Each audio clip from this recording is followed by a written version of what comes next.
नए साल में नई सास। क्या करे, सास वो औरत होती है जिससे घर स्वर्ग भी हो सकता है और नर्क भी। लेकिन क्या हो जब कोई कुंती जैसी सास घर को सिर्फ नर्क नहीं, घर वालों को परेशान करके घर में रहना ही दुर्भर करवा दे।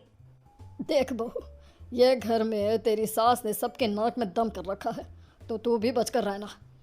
है तो मेरी पत्नी ही, लेकिन गुस्से और गालियों में ये किसी से कम नहीं है। क्या बोल रहे हो हैं? इसे क्या बता रहे हो? इसके माँ बाप ने मोहल्ले में मेरी इंक्वायरी कर ली थी। अरे मैं तो हैरान हूँ, जिस घर में कोई बेटी देना नहीं चाहता था वहाँ इसके बाप ने तो दहेज भी दे दिया। अब पता चलेगा कैसा होता है सास के साथ रहना। वो तो आपकी बेटी को देख कर दिया है माँ जी, इतनी अच्छी कंपनी, इतना अच्छा पैकेज, ऊपर से दिखने में भी हीरो। लेकिन बहू क्या फ़ायदा, ऐसी सास जो तुझे किसी तरह खुशी ना रहने दे। वैसे तेरे पापा शाम को ही आ रहे हैं, खुद ही पूछ लूँगा। हमारा जीवन तो नर्क है ही, क्यों अपनी बेटी का नर्क करने में लगे हैं। शाम को बहू के पिता आते हैं। कुछ लेकर भी आए हैं या खाली हाथ ही बेटी के घर आ गए? जी ये मिठाई का डिब्बा लाया हूँ। बस मिठाई? ये जिस सोफे पर आप बैठी है ना, मैंने ही दिया है, वरना जिस दिन बेटे को देखने आया था चटाई बिछी थी, याद है ना? ओए होए, ये मुंह और मसूर की दाल। मेरा घर खाली इसलिए नहीं था कि मैं कुछ ले नहीं सकती थी, वो तो मैं तुम जैसे बकरों के लिए रुकी थी जो दहेज में घर भरे, नहीं तो क्या मैंने धर्मशाला खोली है। माँ जी, तमीज से बात करें मेरे पापा से, और ये मिठाई का डिब्बा यहाँ दे। बहू सास के हाथ से मिठाई छीन लेती है। ओए यहाँ दे मिठाई। ऐसा तो है नहीं कि आप मिठाई खरीद नहीं सकती, लेकिन बस यही है ना कि किसी बकरे के इंतजार में थी। ये लीजिए पापा, ये मिठाई आप वापस ले जाइए। सास बहू के पिता के हाथ से मिठाई ले लेती है। अरे मैं तो मजाक कर रही थी, आप भी ना। देखिए माँ जी, आप जानना चाहती थी ना कि मेरे पापा ने मेरी शादी इस घर में क्यों की? क्योंकि वो जानते थे कि मैं यहाँ का माहौल बड़ी ही आसानी से हैंडल कर सकती हूँ। बहू की चालाकी देखकर ससुर को भी हंसी आ जाती है। वो जैसे ही हंसते हैं, सास उनकी चेयर खींचकर उन्हें गिरा देती है। हिम्मत कैसे हुई तुम्हारी है ये सब करने की? हंसे कैसे तुम? ये बताओ, अब आज से 2 दिन तुम्हें ना खाना मिलेगा ना चाय, समझे? अरे नहीं, ऐसा मत करो। मैं बीपी का मरीज हूँ, मुझे तो डॉक्टर ने कहा है कि जिंदा रहना है तो थोड़ी देर में कुछ खाना ही होगा। तभी बहू हाथ में 2 चाय और पकोड़े की प्लेट लेकर आ जाती है। ये लीजिए पिताजी, पापा आप भी लीजिए।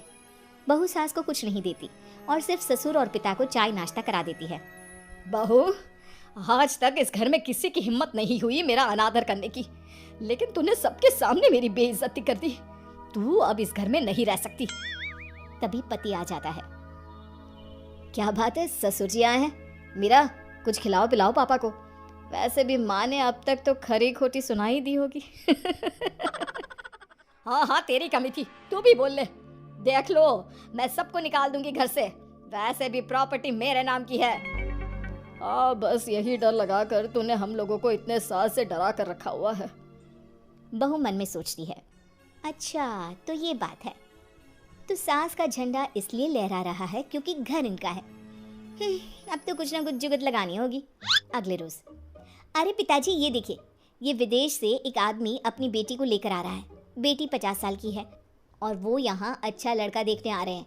पता है पिताजी, अगर आप उन्हें पसंद आ गए ना तो हम सबको विदेश ले जाएगी। आप ना दूसरी शादी कर ही लीजिए पिताजी। ये बोलकर वो ससुर की ओर मुस्कुरा देती है।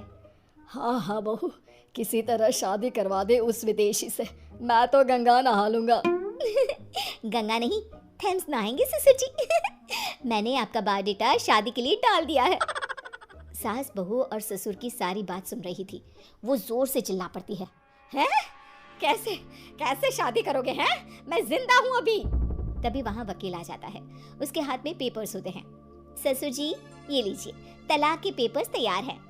नहीं तो बोल दीजिए, मैं गवाही दे दूंगी कि ये आप पर अत्याचार करती है, बात बात पर घर से निकाल देने की धमकी देती है।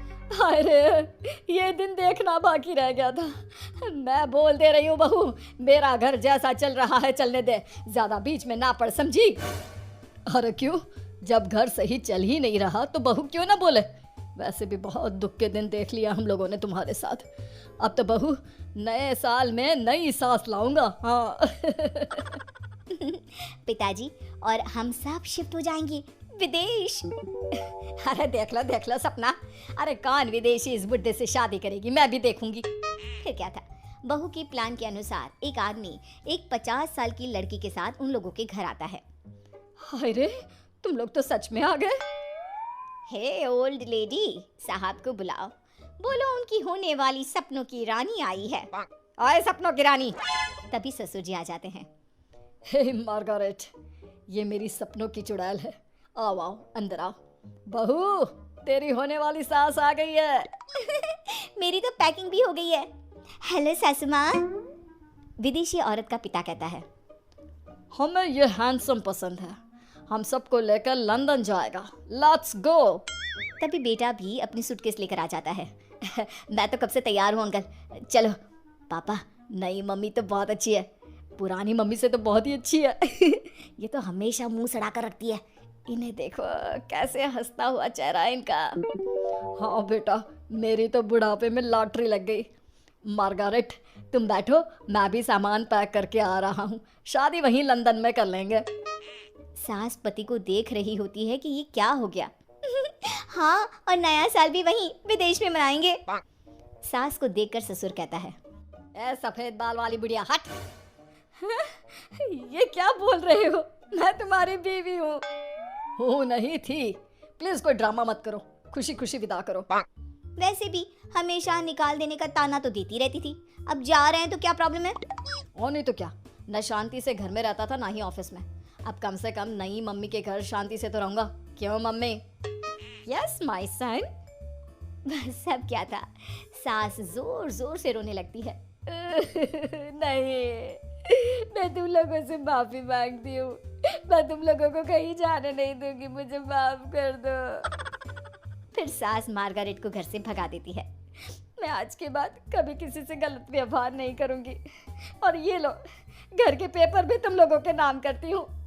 मुझे सिर्फ मेरा परिवार चाहिए। बहू ससुर की ओर देखकर मुस्कुरा देती है, जैसे कह रही हो कि प्लान सक्सेसफुल।